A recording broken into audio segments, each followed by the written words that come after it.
పరిశుద్ధ నామమునకు మహిమ చెల్లును గాక. మరొక వాగ్దానంతో మీ ముందుకు రావడానికి ప్రభు చూపిన కృపను బట్టి ప్రభువు నేను కనపరుస్తున్నాను. ఈవేళ ప్రభు మనకి ఇస్తున్న వాగ్దానం కీర్తనల గ్రంథం 122వ కీర్తన 7వ వాక్యాన్ని ప్రభు మీకు వాగ్దానం ఇస్తున్నారు. నీ ప్రాకారములలో నెమ్మది కలుగును గాక, నీ నగరులలో క్షేమముండును గాక.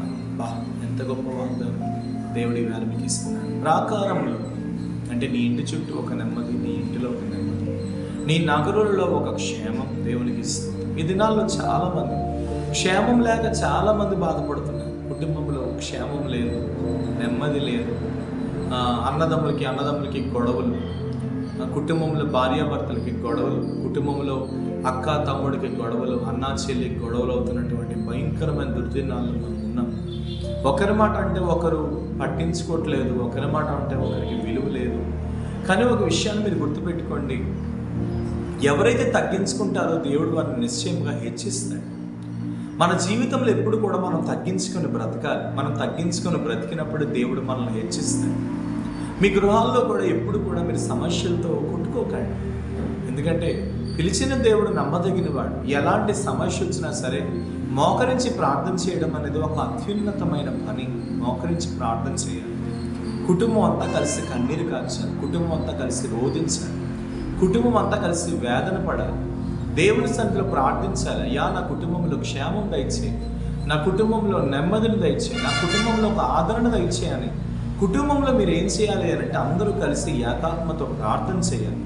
ఈవేళ ప్రభువు నీకు అదే వాగ్దానం ఇస్తున్నాడు. ఒకవేళ నా ప్రియమైన కుమార్తె కుమారుడా, ఈ వాగ్దానం చూస్తూ కన్నీటితో భయంకరమైన వేదంతో నువ్వు దుఃఖపడుతున్నావేమో, నీ కన్నీళ్లు ఏరులై పారుతున్నాయేమో, నా బ్రతికేందయ్యా, నా జీవితం ఏందయ్యా, నా భవిష్యత్ ఏంది అయ్యా అని నువ్వు ఏడుస్తున్నావేమో. అయితే ప్రభు నీతో మాట్లాడుతున్న ఒక శ్రేష్టమైన మాట ఏమిటంటే, నీ ప్రాకారంలో ఒక నెమ్మదిని దేవుడు కలిగించబోతున్నాడు. నీ నగరులలో ఒక క్షేమమును దేవుడు అనుగ్రహించబోతున్నాడు. నిజమే, నువ్వెక్కడైతే నెమ్మది లేక ఏడ్చావు, నువ్వెక్కడైతే క్షేమం లేక ఏడ్చావు, నువ్వెక్కడైతే ఎవరి ఆదరణ లేక ఓదార్పు లేక ఏడ్చావో, మనందరి సమక్షంలో దేవుడు ఒక ఉన్నతమైన అద్భుతమును నీ జీవితంలో చేయబోతున్నాడు.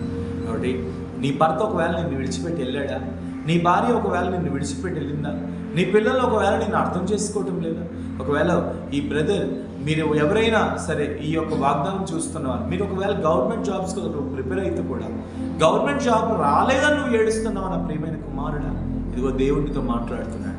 నువ్వెన్నడూ అన్నడూ ఆయన నీ చేతిని విడిచిపెట్టేవాడు కాదు. ఒకవేళ ఎవరు నేను త్రోసివేసినా దేవుడు మాత్రం నేను త్రోసివేయడు. నీ ప్రాకారంలో ఒక నెమ్మది, నీ నగరులలో క్షేమం దేవుడు అనుగ్రహించబోతున్నాడు. కాబట్టి ధైర్యం తెచ్చుకో, నిబ్రం కలిగి కొనసాగిపో. దేవుని మీద భారమై పిలిచినవాడు నమ్మదగినవాడు, ఆయనే సమస్తాన్ని చూసుకుంటాడు. కాబట్టి నీ ఇంటిలో ఒక క్షేమం, నీ ఇంటిలో ఒక సమాధానము దేవుడు అనుగ్రహించబోతున్నాడు. నిశ్చయంగా ఆయన కృపణింది. ప్రేమ నమ్మకం కలిగిన తండ్రి, ఎంతమంది అయితే ఈ వాగ్దానం చూస్తున్నారు వారందరి బ్రతుకులలో ఒక నూతనమైన కార్యం జరిగించమని ప్రార్థన చేస్తున్నాను. ప్రభువా, ఈవేళ ఈ వాగ్దానం చూస్తున్న వారిని మీ చేతులకు అప్పగిస్తున్నాను. వారి నగరులలో క్షేమం ఉండును గాక, వారి నగరులలో ఒక క్షేమం ఉండును గాక, వారి కుటుంబాలలో ఒక దీవెన ఉండును గాక, వారి కుటుంబాలలో ఒక ఆదరణ ఉండును గాక. ఎంతమంది అయితే వేదన పడుతుంది, దుఃఖపడుతుంది, మా బ్రతుకులేంటి, మా జీవితాలు ఏంటని ఏడుస్తున్నారు, వారందరి జీవితంలో ఒక అద్భుతం చేయమని ప్రార్థన చేస్తున్నాను. తగిన మహిమ నుంచి మనం ప్రార్థిస్తున్నాం. మీరే తాకమని బలపరచమని యేసు నామమున అడుగుచున్నాము. God bless you. దేవుడు నమ్మదగిన వాడు. ధైర్యం తెచ్చుకోండి. నిశ్చయంగా మీతో ధైర్యం తెచ్చుకోండి. ప్రభువు మీకు సహాయం చేయండి. దేవుడు మిమ్మల్ని ఆశీర్వదించండి. అవసరాలు ఉంటే కాంటాక్ట్ చేయండి. ఖచ్చితంగా మీకు ప్రార్థన చేస్తాను.